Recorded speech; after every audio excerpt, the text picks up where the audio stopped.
Hello friends, welcome back to another video. আজকের ভিডিওতে আমি বানাবো একটা সরস্বতী দেবীর মূর্তি। আর মূর্তিটা আমি বানাবো পেপার মেশ কিংবা পেপার পাল্প দিয়ে। মূর্তিটা আমি বানাচ্ছি একটা ছোট সাইজের কুলোর উপর।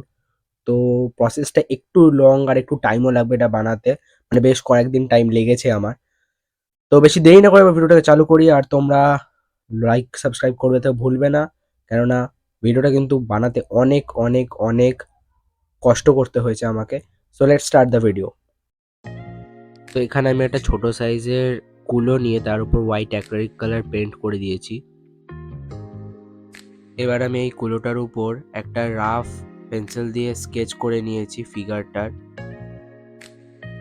এবার আমি ভালো করে আউটলাইন বরাবর এই পেপার মেশ কিংবা পেপার বল তোমরা যেটাই বলো, এটাকে ভালো করে আউটলাইন বরাবর লাগিয়ে নেবো আঠা দিয়ে।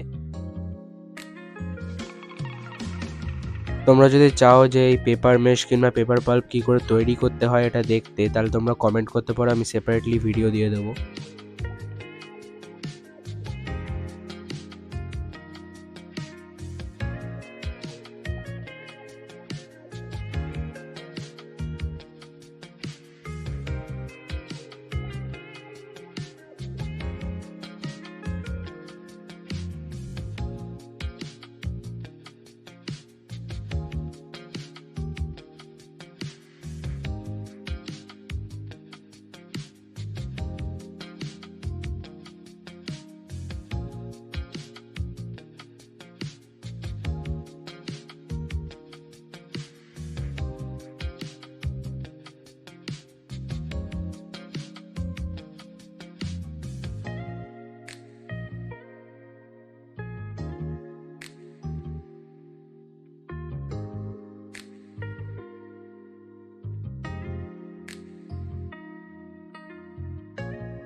আচ্ছা, এবার এই পেপার মেশটাকে কিন্তু আমাকে 48 আওয়ার্সের জন্য শুকিয়ে নিতে হবে, কিংবা তোমরা শুকিয়ে গেলে তার আগেও ইউজ করতে পারো এটাকে। আমি 45 আওয়ার্স রেখেছিলাম শুকানোর জন্য।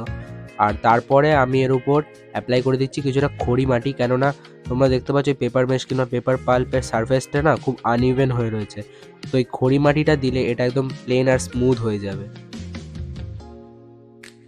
আর হ্যাঁ, আমি কিন্তু বলতে ভুলে গেছিলাম, এই খড়ি মাটির সাথে কিন্তু আমি সামান্য পরিমাণ গ্লুও ইউজ করেছি।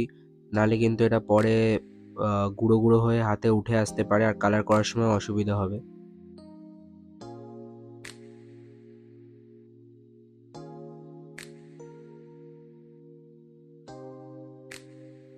তো এবার তোমরা দেখতেই পাচ্ছ এই খড়ি মাটিটার জন্য সারফেসটা কতটা ইভেন হয়ে গেছে। আর এবার কিন্তু আমরা ডিরেক্ট এর উপর কালার করতে পারি। আমি প্রথমে বিনাটার কালার দিয়ে স্টার্ট করছি, যেটা কিন্তু ব্রাউন অ্যাক্রিলিক কালার। পুরো কাজটাই কিন্তু আমরা অ্যাক্রিলিক কালারের উপর করব, তাহলে আমাদের পরে অসুবিধা হবে না, মানে রং চটে যাওয়ার কোনো অসুবিধা থাকবে না। অ্যাক্রিলিক কালারটা একটু শাইনও করবে, যেটা গ্লেজ দেবে যার ফলে।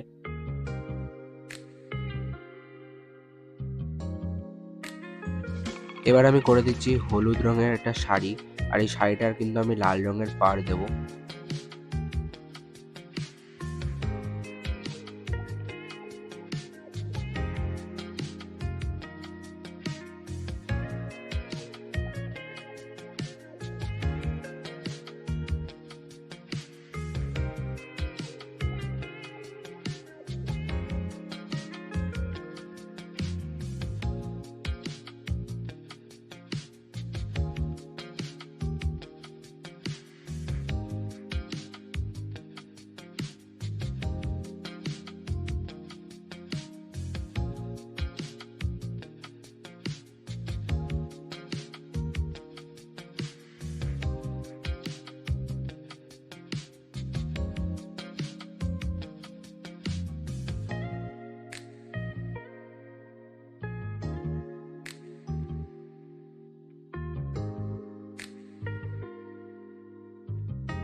এবার আমি এখানে প্রথমে একটা ব্রাউন কালারের লেয়ার দিচ্ছি চুলটার উপর দিয়ে, তার উপর আমি ব্ল্যাক দিয়ে স্ট্রিপস করে দেবো চুলের, যেটা কিন্তু একটা খুব ভালো এফেক্ট দেবে এর ভিতর।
তো এর সাথে এবার আমি হাঁসটাকেও কালার করে নিয়েছি, আর পুরো বডিটা কিন্তু কালার হয়ে গেছে। এবার আমি শাড়ির ভিতর কিছু ডিটেলস অ্যাড করব।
তো এবার কিছুটা এরকম দেখতে লাগছে। আর এবার কিন্তু আমি মায়ের ব্যাকগ্রাউন্ডটাকে কালার করে নেব। আমি কিন্তু এই ব্যাকগ্রাউন্ডটাকে বেড়ার যে কালারটা হয়, মানে একটা ডার্ক ব্রাউন আর একটা মাস্টার্ড ইয়েলোর যে শেডে কালারটা করব।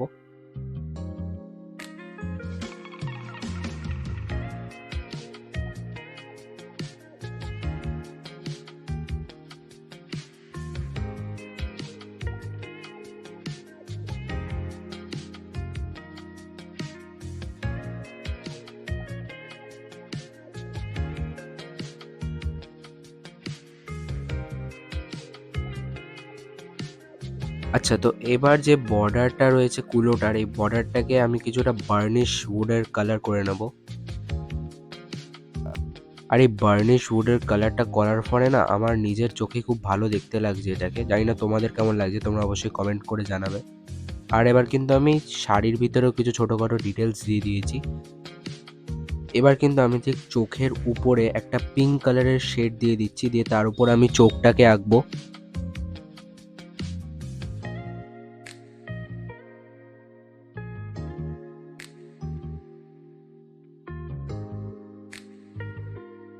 এবার কিন্তু আমি চোখটাকে আঁকছি, যেটা কিন্তু খুবই একটা ডিফিকাল্ট আর সূক্ষ্ম কাজ, মানে এত ছোটোর মধ্যে না, তাই খুব ডিফিকাল্ট এটা।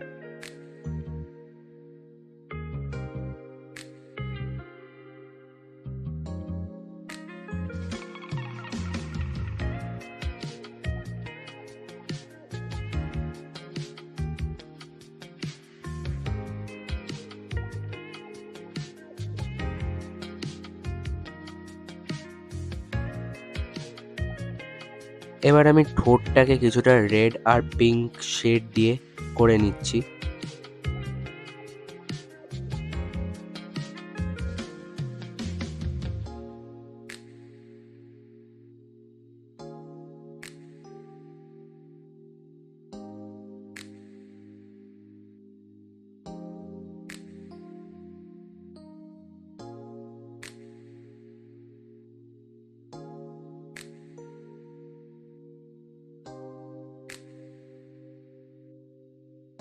এবার আমি বিনার মধ্যে কিছুটা এক্সট্রা ডিটেলস অ্যাড করে দিচ্ছি।